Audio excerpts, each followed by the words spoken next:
بسم اللہ الرحمن الرحیم۔ حدیث نبوی صلی اللہ علیہ وآلہ وسلم۔ حضرت میمونہ رضی اللہ عنہا نے فرمایا کہ میں نے نبی صلی اللہ علیہ وسلم کے لیے غسل کا پانی رکھا اور ایک کپڑے سے پردہ کر دیا۔ پہلے آپ نے اپنے دونوں ہاتھوں پر پانی ڈالا اور انہیں دھویا، پھر اپنے داہنے ہاتھ سے بائیں ہاتھ میں پانی لیا اور شرمگاہ دھوئی، پھر ہاتھ کو زمین پر مارا اور دھویا، پھر کلی کی اور ناک میں پانی ڈالا اور چہرے اور بازو دھوئے، پھر سر پر پانی بہایا اور سارے بدن کا غسل کیا۔ اس کے بعد آپ مقام غسل سے ایک طرف ہو گئے، پھر دونوں پاؤں دھوئے۔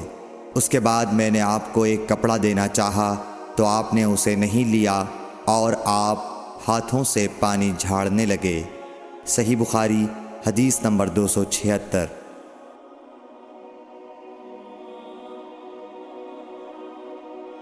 حضرت عائشہ رضی اللہ تعالی عنہا نے فرمایا کہ ہم ازواج مطہرات میں سے کسی کو اگر جنابت لاحق ہوتی تو وہ ہاتھوں میں پانی لے کر سر پر 3 مرتبہ ڈالتیں، پھر ہاتھ میں پانی لے کر سر کے داہنے حصے کا غسل کرتیں اور دوسرے ہاتھ سے بائیں حصے کا غسل کرتیں۔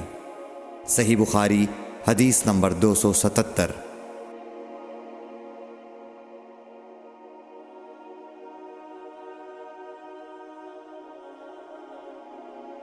نبی کریم صلی اللہ علیہ وسلم نے فرمایا، بنی اسرائیل ننگے ہو کر اس طرح نہاتے تھے کہ ایک شخص دوسرے کو دیکھتا، لیکن حضرت موسیٰ تنہا پردے سے غسل فرماتے۔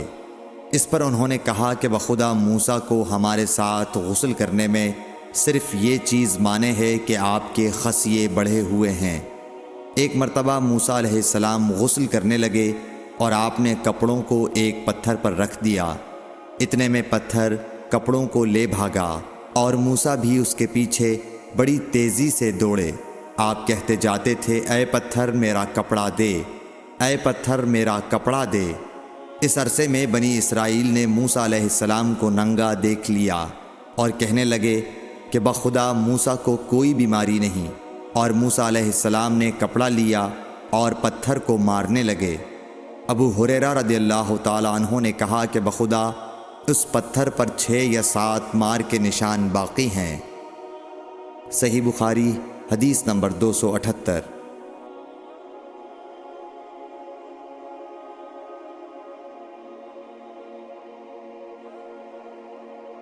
نبی کریم صلی اللہ علیہ وسلم نے فرمایا، ایک بار ایوب علیہ السلام ننگے غسل فرما رہے تھے کہ سونے کی ٹڈیاں آپ پر گرنے لگیں۔ حضرت ایوب علیہ السلام انہیں اپنے کپڑے میں سمیٹنے لگے، اتنے میں ان کے رب نے انہیں پکارا کہ اے ایوب، کیا میں نے تمہیں اس چیز سے بے نیاز نہیں کر دیا جسے تم دیکھ رہے ہو؟ ایوب علیہ السلام نے جواب دیا، ہاں تیری بزرگی کی قسم، لیکن تیری برکت سے میرے لیے بے نیازی کیوں کر ممکن ہے۔ صحیح بخاری حدیث نمبر 279۔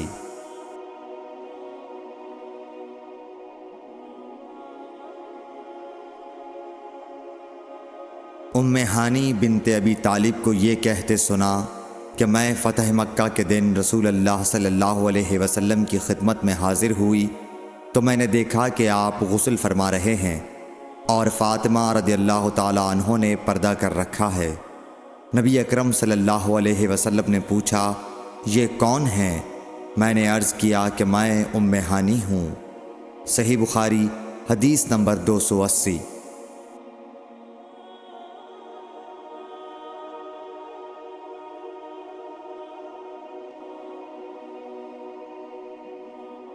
حضرت میمونہ رضی اللہ تعالی عنہا نے کہا، جب نبی کریم صلی اللہ علیہ وسلم غسل جنابت فرما رہے تھے میں نے آپ کا پردہ کیا تھا تو آپ نے پہلے اپنے ہاتھ دھوئے، پھر داہنے ہاتھ سے بائیں پر پانی بہایا اور شرمگاہ دھوئی اور جو کچھ اس میں لگ گیا تھا اسے دھویا، پھر ہاتھ کو زمین یا دیوار پر رگڑ کر دھویا، پھر نماز کی طرح وضو کیا پاؤں کے علاوہ، پھر پانی اپنے سارے بدن پر بہایا اور اس جگہ سے ہٹ کر دونوں قدموں کو دھویا۔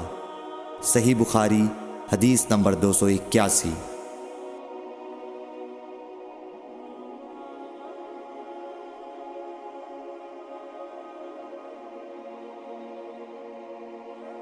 ام المومنین ام سلمہ رضی اللہ تعالی عنہ نے فرمایا کہ ام سلیم ابو طلحہ رضی اللہ عنہ کی عورت رسول اللہ صلی اللہ علیہ وسلم کی خدمت میں حاضر ہوئیں اور کہا کہ اللہ تعالی حق سے حیا نہیں کرتا، کیا عورت پر بھی جب کہ اسے احتلام ہو غسل واجب ہو جاتا ہے؟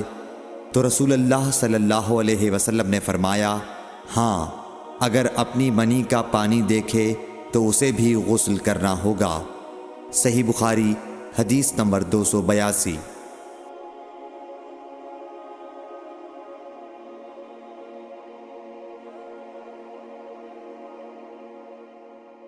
مدینے کے کسی راستے پر نبی کریم صلی اللہ علیہ وسلم سے ابو ہریرہ رضی اللہ تعالیٰ عنہ کی ملاقات ہوئی۔ اس وقت ابو ہریرہ جنابت کی حالت میں تھے۔ ابو ہریرہ رضی اللہ تعالیٰ عنہ نے کہا کہ میں پیچھے رہ کر لوٹ گیا اور غسل کر کے واپس آیا تو رسول اللہ صلی اللہ علیہ وسلم نے دریافت فرمایا کہ اے ابو ہریرہ کہاں چلے گئے تھے؟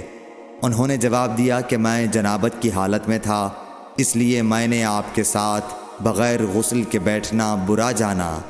آپ صلی اللہ علیہ وسلم نے ارشاد فرمایا سبحان اللہ، مومن ہرگز نجس نہیں ہو سکتا۔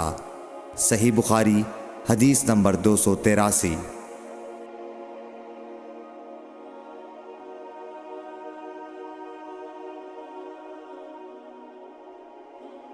نبی صلی اللہ علیہ وسلم اپنی تمام ازواج کے پاس ایک ہی رات میں تشریف لے گئے۔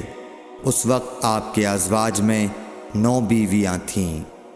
صحیح بخاری حدیث نمبر 284۔